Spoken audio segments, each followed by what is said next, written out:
เข้าสู่ปุ้ยพลัสไซส์ชาแนลเนาะหลังจากที่เขาแบบบริเจอกันหลายเดือนเนาะก็คือมีแบบนี้เรื่องราวอะไรอ่านมาอัปเดตแต่ว่าพอมีคือเขามาเที่ยวทะเลนั่นเองแล้วเขามีการอัพรูปลงในหน้า IG Facebook แล้วทุกคนก็ถามมาว่าเป็นสาวพัดไซส์เป็นสาวบ้วนเป็นอย่างคือกล้าอาบแดดร้อนอาบแดดแล้วเห็นจังไหนผิวเขาจะแบบว่าจะได้แทนงามแบบนี้อย่างประมาณนี้เขาก็จะแบบว่าถามเคล็ดลับว่าก่อนอาบแดดเขาต้องใช้อย่างเงี้ต้องเห็นจังไหนเดี๋ยวมุ้ยมามันรวดเดี่ยวเลยเนาะแล้วตอบในคลิปนี้กันเลยโอเคเนาะ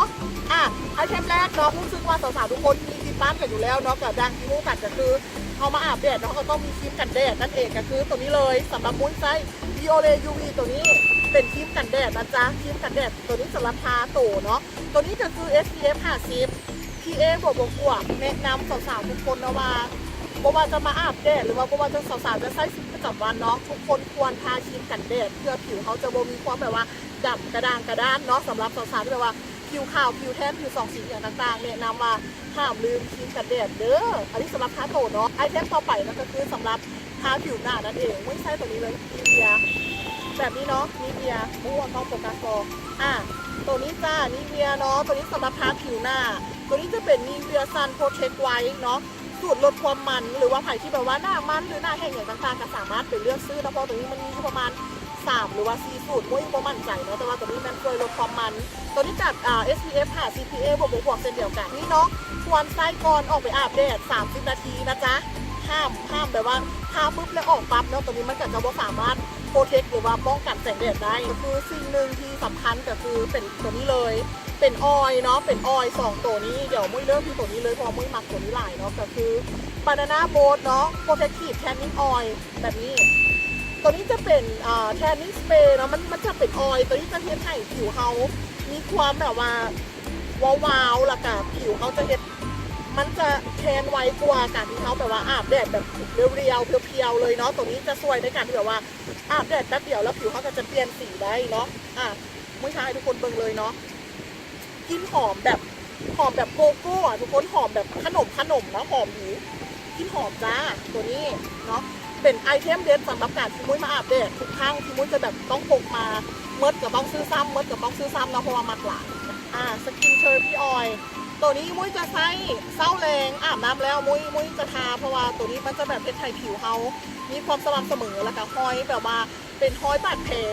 เป็นผิวแตกร้ายอย่างต่างๆมันจะลดเลือนลงเป็นแทนนิ่งโลชั่นตัวนี้จะทาแล้วมันจะเห็นผิวเขาแทนขึ้นแล้วก็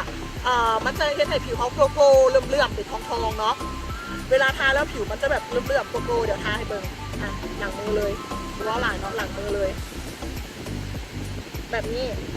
เนาะผิวมันจะมีความแบบว่ากระทบแสงแล้วแบบมันจะมีความโกลว์อย่าเฝ้าทำแบบนี้แสงทุกน้ำก่อนแบบเรียวๆเลยเนาะโอเคเนาะสำหรับไอเทมอีกอย่างหนึ่งที่ขาดตัวได้นะเพราะว่า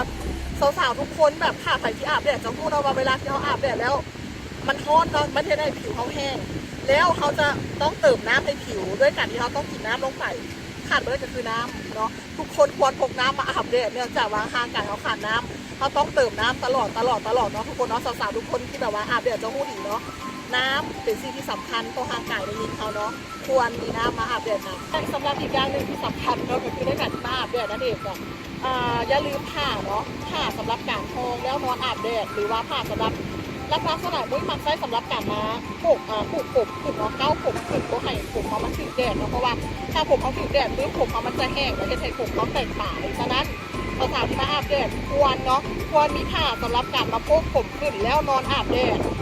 ทุกครั้งในการที่อาบแดดหรือว่าอย่างต่างๆเนาะควรบำรุงผิวหลังอาบแดดมุ้ยใช้ตัวนี้เลยเนาะNivea Extra White CNE ตัวนี้จะเป็นสูตรใหม่เนาะตัวนี้จะเป็นสูตรใหม่มุ้ยใช้ตัวนี้เนาะแล้วก็ใช้สลับซับเปลี่ยนกับโลชั่นต่างๆแต่ว่าช่วงนี้มันใช้ตัวรุ่นที่อยู่ตัวนี้หลังจากที่เขาอาบแดดแล้วมันมุ้ยเก่าตัวนี้ทาตัวเนาะถ้าว่าเขาอาบแดดแล้วซันเบิร์นต่างๆเขาแสบร้อนเนาะแนะนำว่าให้เอาแบบพวกว่านหางแค่หรือว่าเป็นเจลเป็นกระปุกมนๆที่ทุกคนรู้กันอยู่แล้วเนาะมาทาตัวแล้วตัวนั้นมาเช็ดให้ผิวเขาสม่ำเสมอแล้วก็บ่เฮ็ดให้ผิวเขาแสบไอเทมเด็ดของเขาก็จะมีประมาณนี้เนาะเดี๋ยวถ้าว่าใครที่แบบว่ามีอย่างที่แบบดีๆก็สามารถคอมเมนต์บอกได้ใครไม่เห็นคลิปใหญ่ก็อย่าลืมคอมเมนต์บอกได้เนาะสำหรับวันนี้มุ้ยจะต้องขอตัวไปเล่นทะเลก่อนนะเพราะว่าค ลิปเขายาวหลายแล้วเดี๋ยวทุกคนจะเบื่อกันแล้วสิ่งที่สำคัญที่สุดเนาะก็อย่าลืมกดไลค์เนาะกดไลค์ทำซับแล้วก็กด subscribe ช่องปุ้ยปุ้ยผัดไทยเด้อเจอกันใหม่คลิปหน้านะจ๊ะบายค่ะ